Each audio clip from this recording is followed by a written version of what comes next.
I finally had enough of working at Walmart. And so this random like Wednesday, I went into work. My boss told me to do something. I took off my worker shirt. Like I took off my, like I literally out of the house, sports bra underneath. I took off my shirt, handed it in, and said I quit.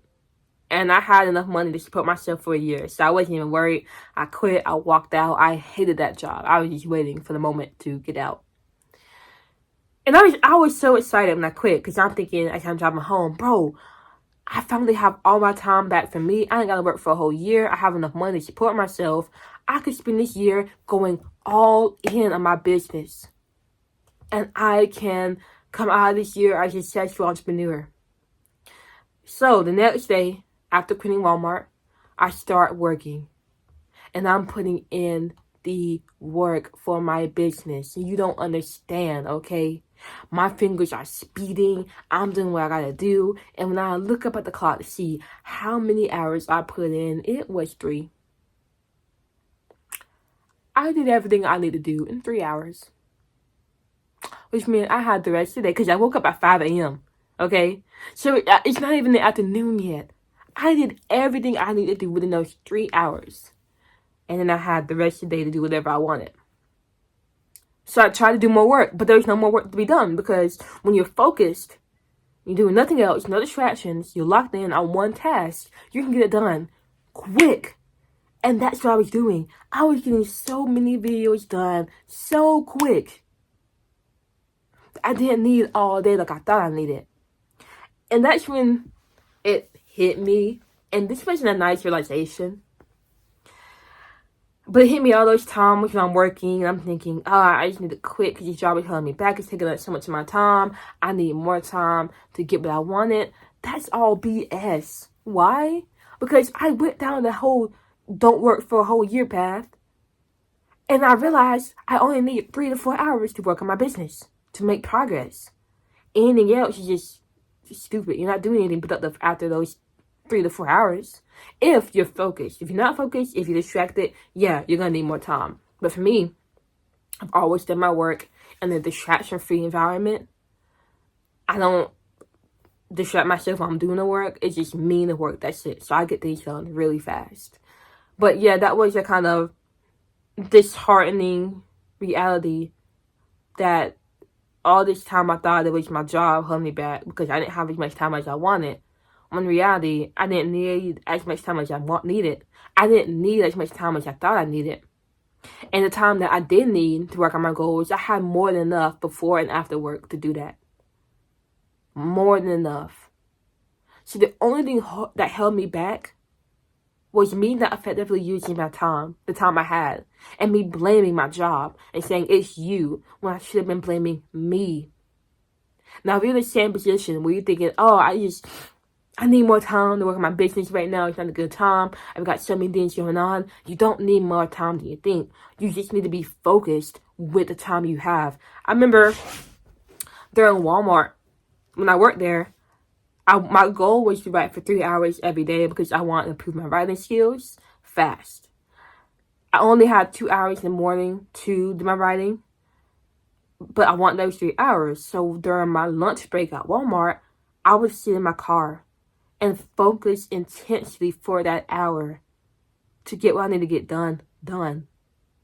You don't need much time as you think.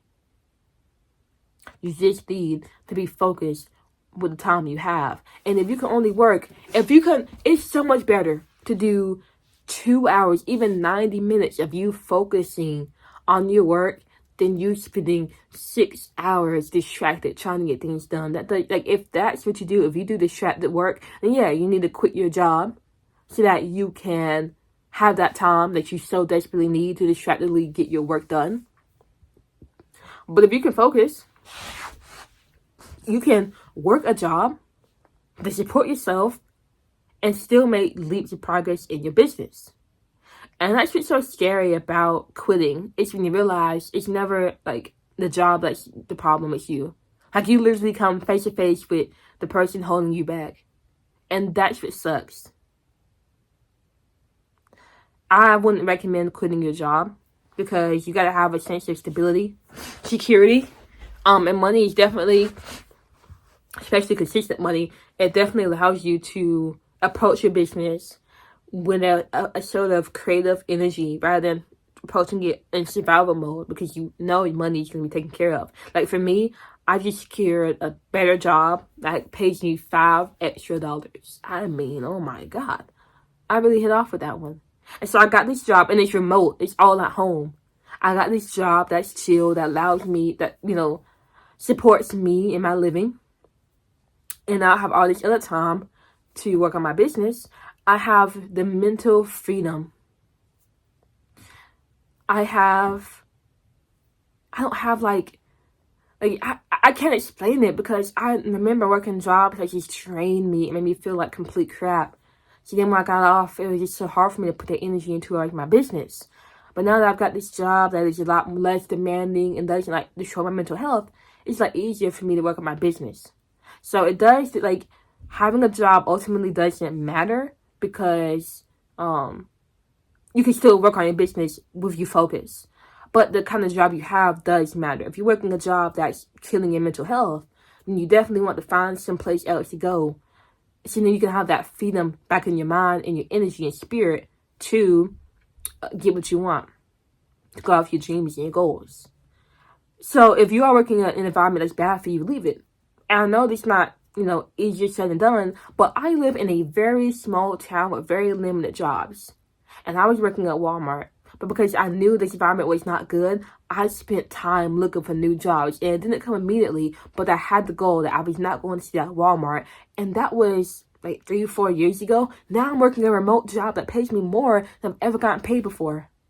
With less work, with less people staring over me, not having to deal with too many customers. Like, you can make those changes.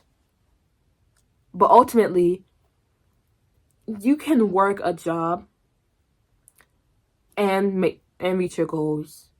And you're gonna have to anyway. Like, quitting a job, like, if you think quitting a job is gonna be the changing point for you, it won't.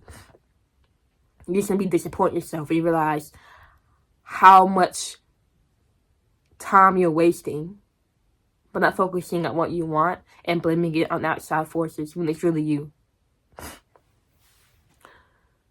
There's one more thing I wanted to say. I guess I'll just say this before I end the video. I'll say, no matter what you're doing, if you just wake up a few hours early, you'll have the time to work on your business. And then you don't have to worry, are you getting close or not? You are, because you're putting in the time. You don't need as much time as you think. So put in 2 to 3 hours on your business every day. Or like, not even your business, but on whatever you want to achieve in life. Like, just 2 to 3 hours on whatever you want to achieve. If that's getting good at the guitar, mastering a skill, learning a language, learning how to cook, like whatever you want. Like 2 to 3 hours, and you will you being focused, and you will see leaps of progress on what you want. And just use your time effectively. That's it. I kind of lost my train of thought, but that's okay. In the video anyway. So if you found value from this video and you want more of my guidance, you want some help, I do have a starter kit to help you get your life together. It's going to be the first link in my description. Go get that if you want it. If you don't want it, don't worry. I'm just letting you know it's there. Ultimately, don't worry. Don't think the other things are holding you back, because nothing is holding you back but how you spend your time. And if you really want to get a good idea of how you spend your time, I definitely recommend tracking your time. I did that for like 1.5 years. That's the best thing I've ever done. So definitely try that out so you can see and hold yourself accountable. But ultimately, you know what to do. You know your job is not the problem. It's how effective you're using the time you have off the clock that's really going to matter. You can work on something, go to work, and still live your life and have fun and play. It's definitely possible, depending on how focused you are. I will see you for the next video.